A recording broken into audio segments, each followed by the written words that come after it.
What's up, friends? How you doing? On this episode of the GreenPilled Podcast, we are talking to Martin Koppelmann of Gnosis and Circles UBI. So in this episode, we talk about Circles UBI, which is a web of trust-based mechanism for doing digital identity. And then once we have digital identity there, then there is a UBI that is distributed in Circles tokens. So basically, we talk about Web of Trust. We talk about Circles UBI in this episode. We talk about Gnosis's larger approach to building a house of brands and to building products, which for me is very, inspirational as I'm figuring out what's next for me after Gitcoin. So, Martin's just for those who don't know, he's a luminary in the space. I mean, Gnosis is one of the OGs in the Web3 ecosystem. And it's just really fun to talk to him and hear how he talks about this. I'm really great to see the builder of Gnosis Safe and CalSwap and Gnosis Chain also building regen Web3 stuff with Circles UBI. And I just think it's cool. So I think that coordination, you will find this episode to be cool. Also, without further ado, I give you Martin Koppelmann of Gnosis and Circles UBI. Enjoy. COINSHIFT is a leading treasury management and infrastructure platform for DAOs and crypto businesses that need to manage their treasury operations. Every crypto org needs to manage its treasury, and COINSHIFT offers a simple, flexible, and efficient multi-chain treasury management platform built on top of the highly secure Gnosis Safe. With COINSHIFT, your organization can go from primitive single-chain treasury management to expressive, flexible, and multi-chain treasury features, such as global user management, global contacts, proposal management, and many other features that can be shared across an entire organization, allowing users to save time and reduce operational burdens and gas costs. COINSHIFT even has data tools like account reporting across the 7 chains on which it operates. Used by industry powerhouses such as Uniswap Grants, Balancer, Consensus, and Messari, COINSHIFT is speeding up the coordination and efficiency of the organizations that use it. You have to keep up with the frontier, and COINSHIFT makes that easy. So sign up at coinshift.xyz/bankless. The world has woken up to refi, and CELO is here for it. CELO is the layer 1 for the regenerative finance movement. It's fast, planet positive, and built for the real world. CELO has committed to producing a sustainable future from day one and has built its technology around one of the lowest carbon impact consensus mechanisms, and is the world's first carbon negative EVM compatible layer 1 blockchain. CELO is a movement to create the conditions of prosperity for everyone, whether it's tokenizing carbon credits with Toucan, providing capital to underserved communities with Unicorn, or building for millions of users around the globe. CELO was created to transform crypto enthusiasts into a movement of changemakers. Follow along on Twitter at CELO.org to learn more about how CELO is accelerating refi for a positive, lasting impact on people, communities, and the planet. And if you're a builder interested in refi, be sure to join the Build with CELO hackathon live now with a prize pool of over $100,000. All right. Hey, Martin, how's it going? Hey, very good. How are you? Pretty good, thanks. Thanks for agreeing to do this episode. Really excited to talk about Circles UBI. So let's get into it. What is Circles UBI? Yeah, Circles UBI is in a way 2 things. One kind of an identity system, but the primary thing is it tries to bring universal basic income into the world by creating a new currency, a better form of money. Got it. So what is that currency and how does it work? Yeah. So, I mean, essentially, I guess Bitcoin came along and opened up the question or made us humans think about what money is again and how money could be designed. And obviously kind of that it can be designed, I guess outside of a state. And Circles UBI realizes this potential that we can design money different and says, okay, what if we bake in the idea of universal basic income directly into the money system? And kind of there are two arguments for that. One, you might be convinced generally that it's a good idea to want a UBI, and then you can either say we take an existing money system and then somehow have a redistribution mechanism, somehow collect money and then distribute it, or if you want that anyhow, then you can also directly kind of bake it into the money itself. That's kind of point one for Circles UBI. Point two is that with every money system, you might ask why would people want to adopt it, and it needs to have a perception of fairness. And obviously, kind of, let's say with Bitcoin, you have those early adopters, and those are really keen that everyone will adopt Bitcoin, because essentially that would mean a huge wealth transfer to them.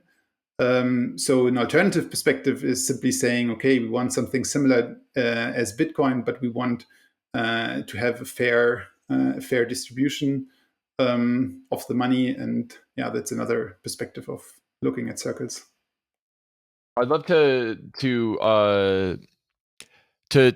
maybe ground the user in an example of how Circles UBI works. And oh man, I remember signing up for Circles UBI about a year ago when it was really going viral.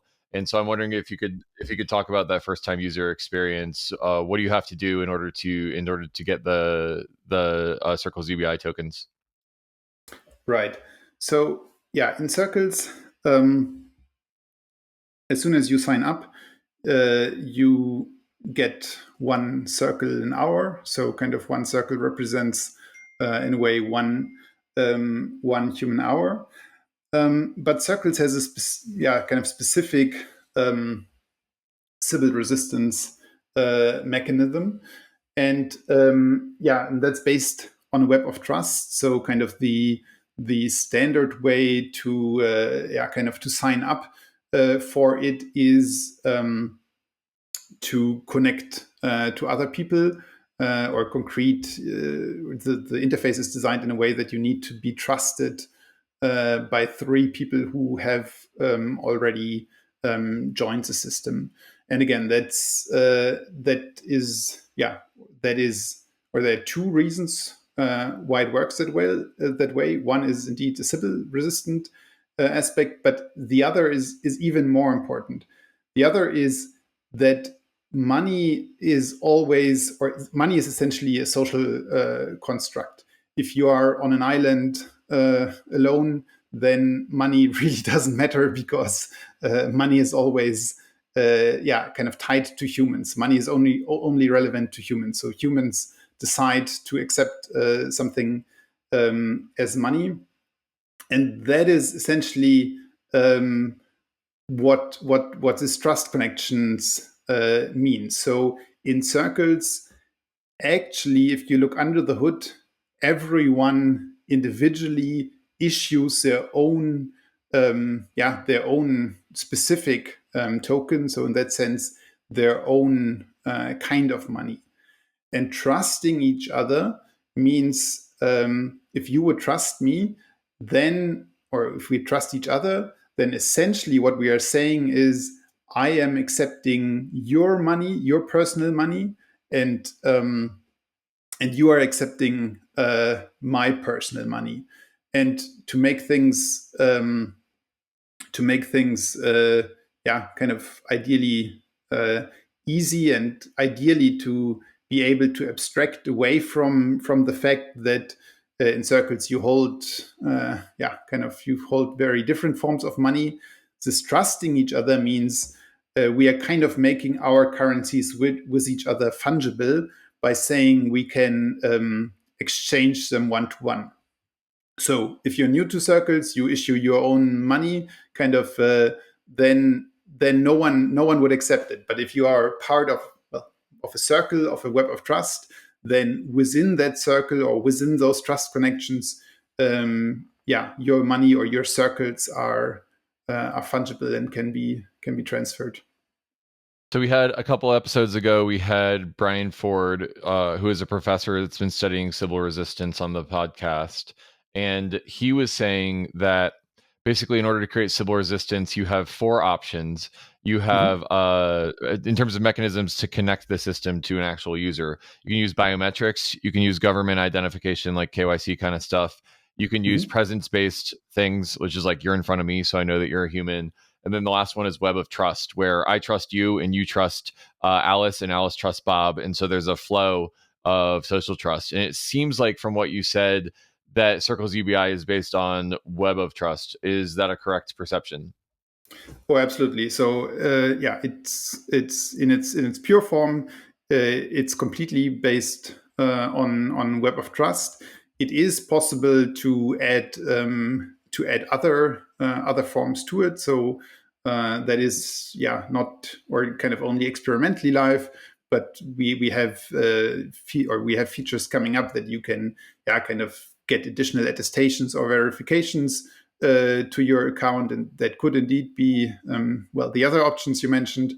But at its core, Circles is based on this web of trust. Exactly. Basically, I sign up. I have to get a vouch of some sort from 3 people that I know, and then I can start getting the token drip. So it's basically a mechanism through which the sign-up flow is baking in the creation of the web of trust. And then once I'm in, then the system releases UBI tokens to me. Is that more or less accurate? Correct. Cool. So I mean, I'm curious. I really have a thesis about a lot of these regen mechanisms. So first off, going from one token, one vote to one human, one vote, I think is a really huge step forward for the ecosystem because it brings more democracy into how we build these Web3 mechanisms. So I think like that in its own is really novel. I found that for anyone to really take seriously any of these Sybil resistance mechanisms, there has to be like an economic mechanism that causes people to care enough to sign up for the Sybil resistance. Like on Gitcoin, it's like you do all the trust bonus stuff because you want to participate in the grants matching. It seems like on Circles UBI, you do the web of trust thing because you want to get the UBI tokens. And I think it's interesting to know that there's like there's almost like 2 parts to the system. There's the Sybil resistance identity mechanism, and then there's the reward mechanism. And like Gitcoin uses quadratic funding, Circles UBI uses UBI. Can you say more about the UBI end of the spectrum? Like, why did you guys decide to go with UBI for this as opposed to some other reward mechanism?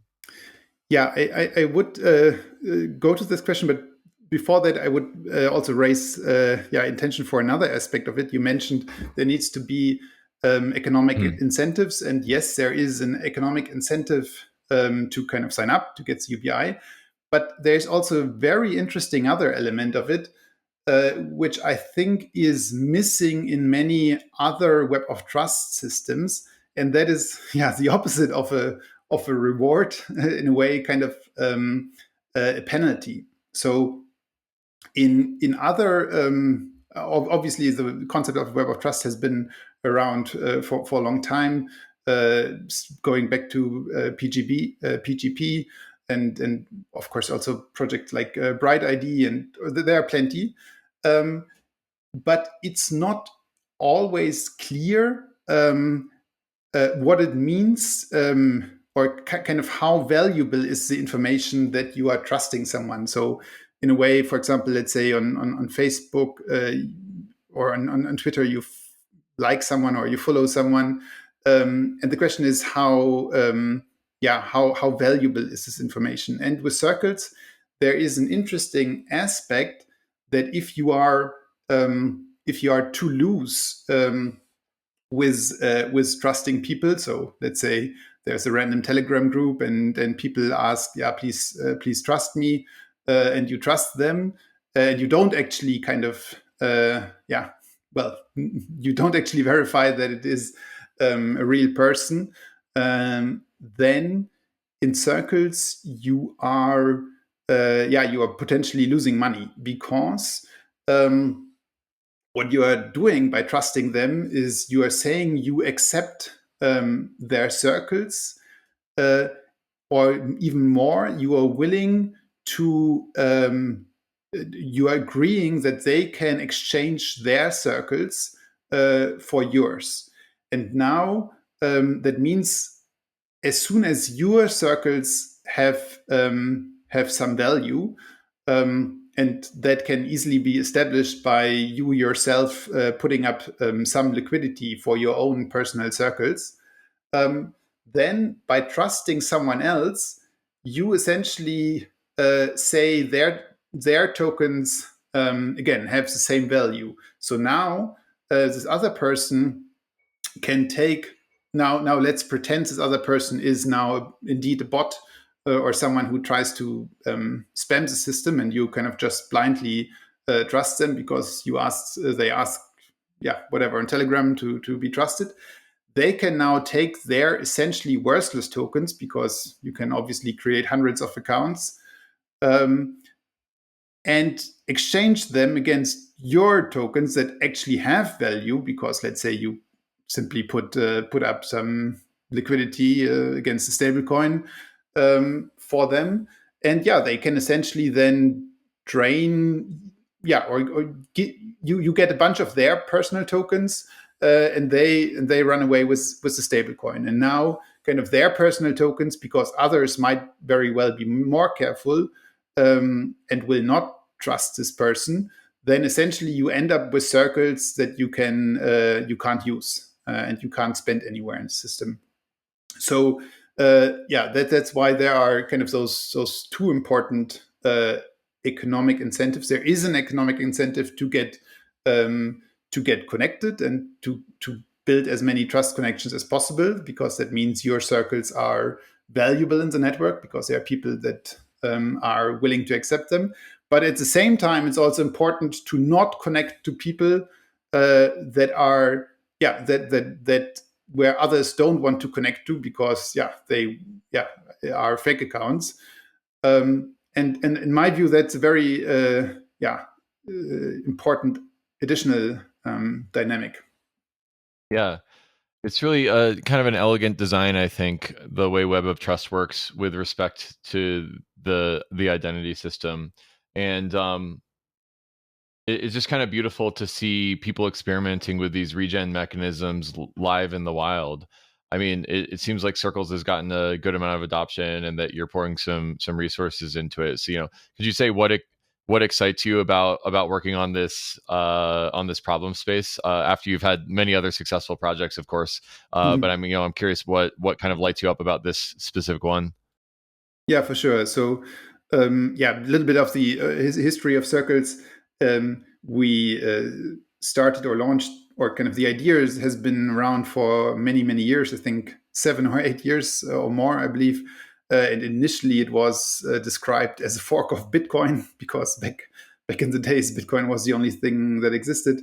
After many years, and essentially Ethereum coming along and making it possible to program a system like Circles, it launched roughly 2 years ago. And indeed, after the launch, there was quite significant hype. Within 3 weeks, roughly 200,000 people signed up. But then, unfortunately, it was still quite early, so there were all kind of technical problems. The team was very small. It was actually just a 2-developer team. So then, kind of after this initial hype, things slowed down significantly, and there was not for a while not much you could do with Circles. However, now 2 years later, we are again we are now in a good period to reactivate or a lot of Circles activity. So there is a quite active local community in Berlin with kind of weekly or at least monthly markets, and quite a couple of places in Berlin where you can buy all kind of things with Circles. There is a larger program in Indonesia and Bali coming up, where there's a team planning a rollout on Circles, but also for the initial crypto community that mainly signed up 2 years ago. We are currently planning some relaunch, and specifically this idea to bring liquidity behind your own personal Circles. What excites me about the project is still the question of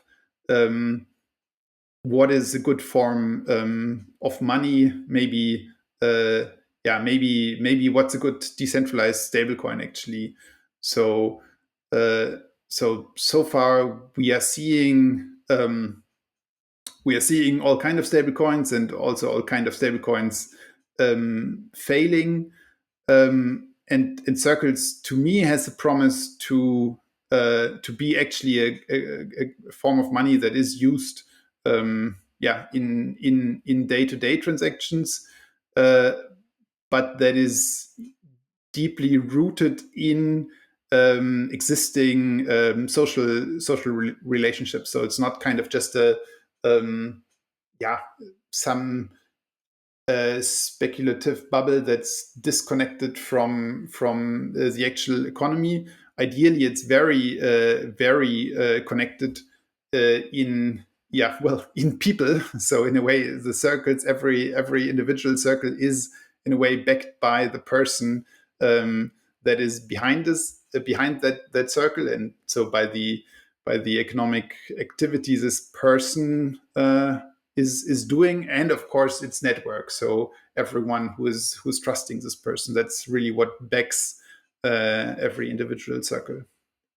It's really interesting for me to think about how powerful web of trust mechanisms can be, and I think that the reason why I believe that they can be so powerful is that web of trust is basically how Google invented PageRank and became the #1 search engine in the world and a technology giant. Right. So every time you go and when Larry and Sergey were writing PageRank, they basically realized that any link from one site to another site was a vote for that second site. And if you distribute reputation points along a web of trust graph, then that's basically what PageRank is. And it's really neat to see that algorithm be reapplied in the Web3 ecosystem as people vote with each other over who has credibility. And that creates legitimacy, I think, for PageRank, because you always get the best stuff at the top.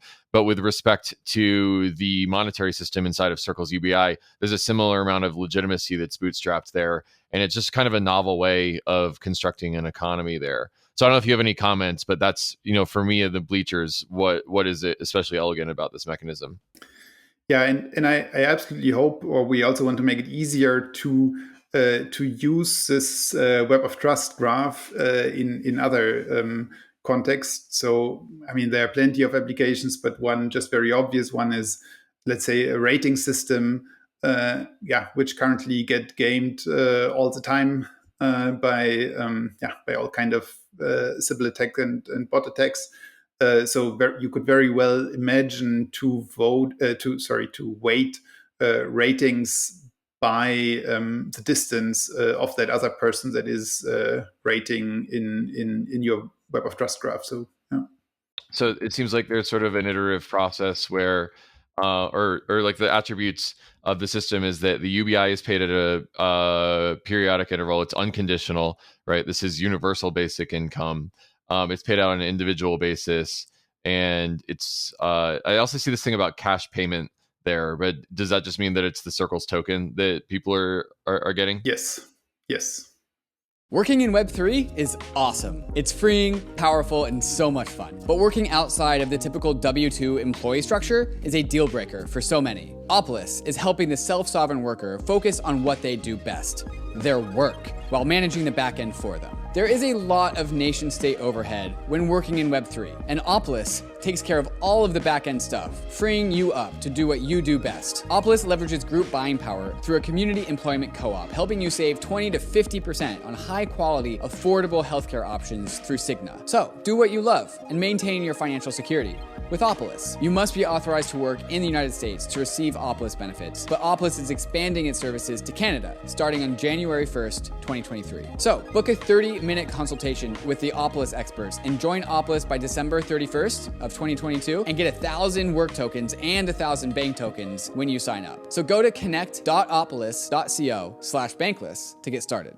Goldfinch is a decentralized credit protocol with a mission to connect the world's capital to the world's growth. Goldfinch focuses on real yields from real companies, so start lending your USDC to real businesses driving growth worldwide. Goldfinch's borrowers are proven fintechs and credit funds in emerging markets who need access to Goldfinch's capital to drive economic growth in regions faced with barriers to financial access. In just under 2 years, Goldfinch has loaned over 100 million USDC, reaching over 1 million people and businesses across 28 countries. Goldfinch is doing what DeFi was always meant to do, expanding financial access to those who have historically been shut out of the TradFi system. So, become a Goldfinch member to put your USDC to work, empowering real businesses' growth. Join Goldfinch's new member vaults to be an active investor and take part in supporting Goldfinch's security and expansion. Receive yield enhancements generated by protocol revenue, plus access exclusive communication channels and more. So go to goldfinch.finance to get started. Well, so what's on the roadmap next? What are you all planning on doing with Circles UBI next, and how can people get involved and play with the mechanism? Yeah. So as I said, there's one. We want to make it easier to for people in a way to signal they are serious about their own circles, and that is by or kind of one easy or there are at least two mechanisms to do that, and one will be to simply put some money behind your own circles. Whatever, could be DAI, stablecoin, and the other mechanism is of course to concretely offer things that you, let's say you're a freelancer and you are kind of saying I'm willing to maybe not to accept circles as a payment for my work. Those kind of things really really make your own personal circles valuable, and so far we didn't really offer great ways to do that, so that is coming.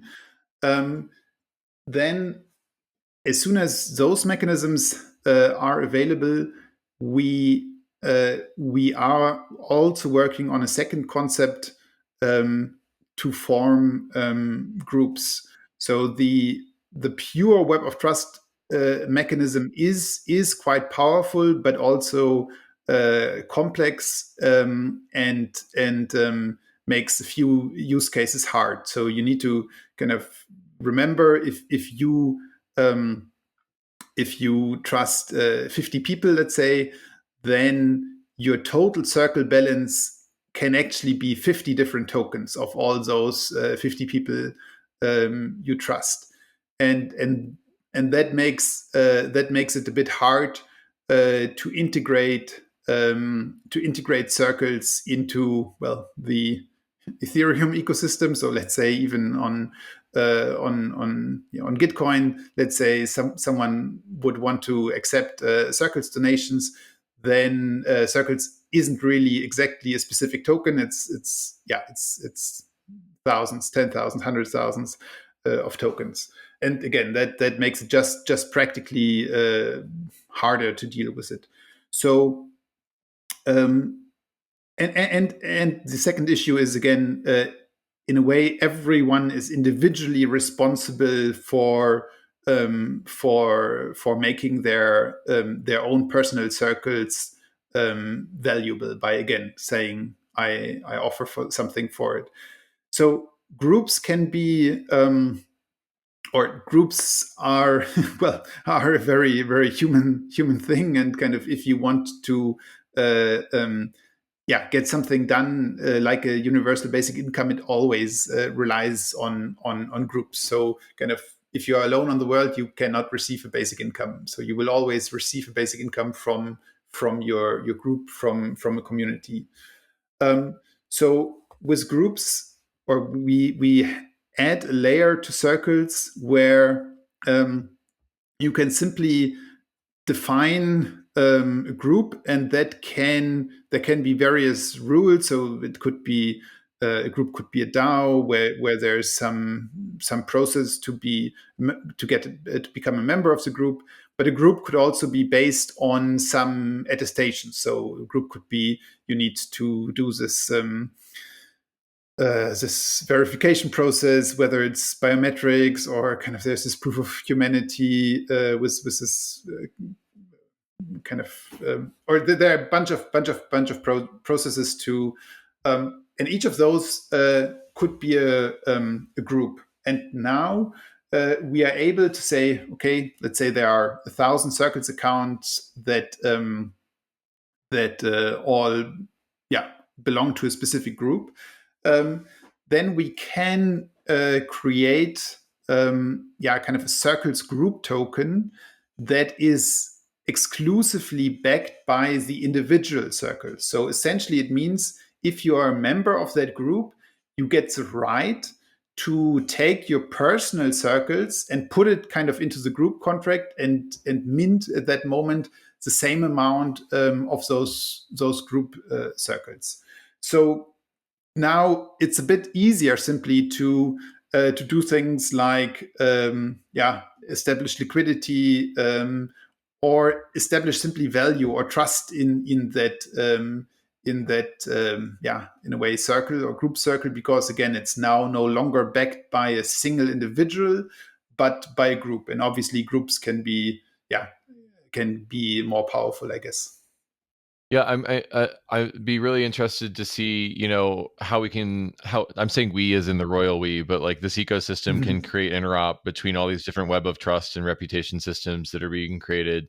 DIDs, verifiable credentials, soulbound tokens. Sybil Resistance is just so high upside for the web that I wonder if there's a way that the sum of all these systems can be worth more than each of their parts. And by these systems, I'm thinking of all the Green Pill episodes we've done on Sybil Resistance.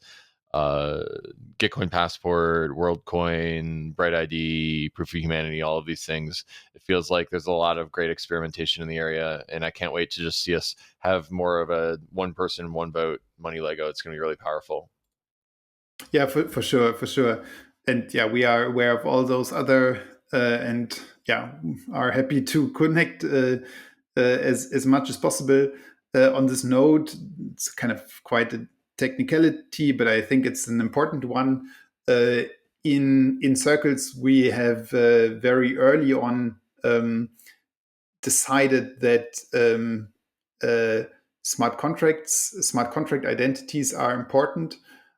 So every Circle user is actually kind of a Gnosis safe, and the important thing here is that we believe that is a much more durable identity than a EOA, a private key, because sooner or later your key might get compromised or you lose your key.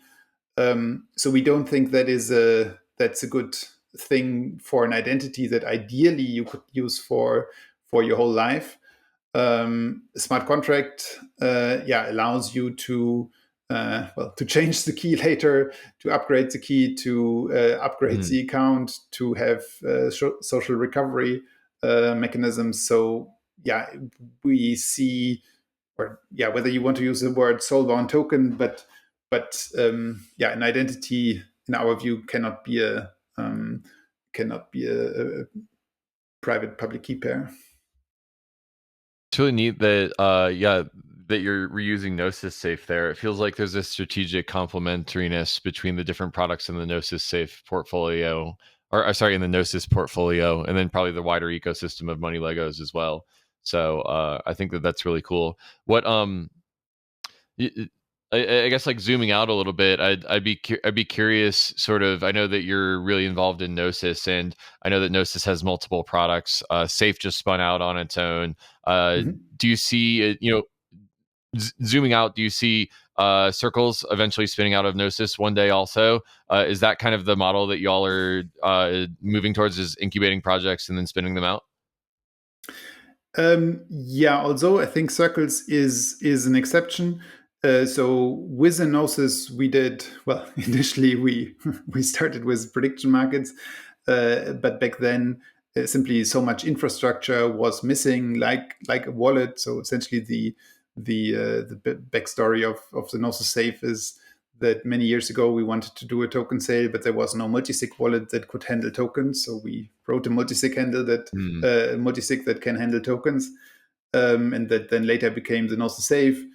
Then other things like CowSwap also were initially meant to, or well, we wanted to build prediction markets. There were no really exchanges or decentralized exchanges, so we needed to work on those first. And those two projects then later spun out of Gnosis. Circles is an exception because on Circles was never part of Gnosis. So with Circles, the only connection is me.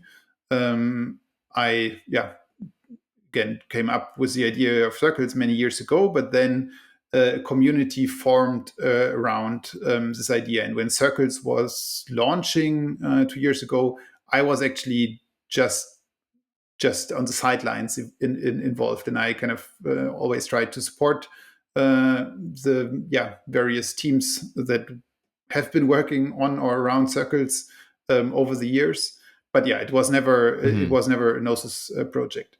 However, now there is another connection again, and Gnosis will probably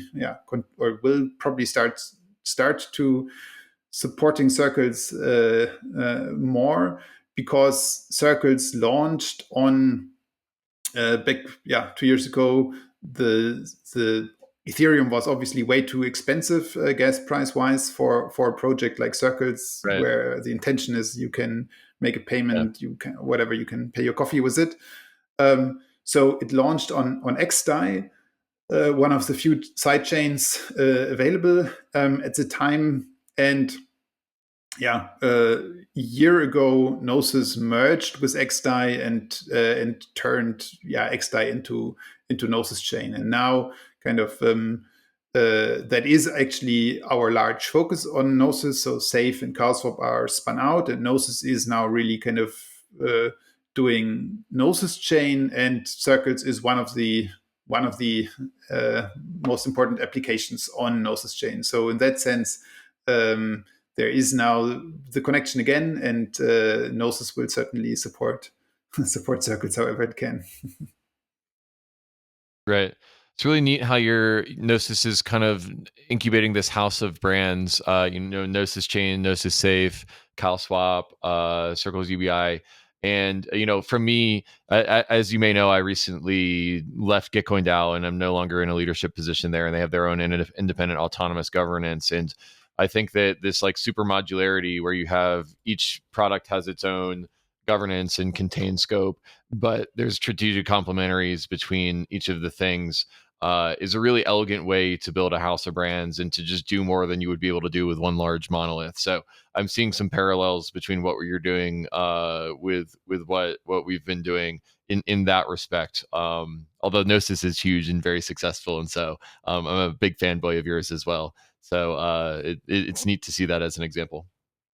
Yeah, I hope actually that this model, or what we certainly did then, is that all those projects, or they spun out of Gnosis, they often create their own tokens. Although Circles has no Circles is again the exception here, but the others create their own tokens, and I think it's a super important model then to.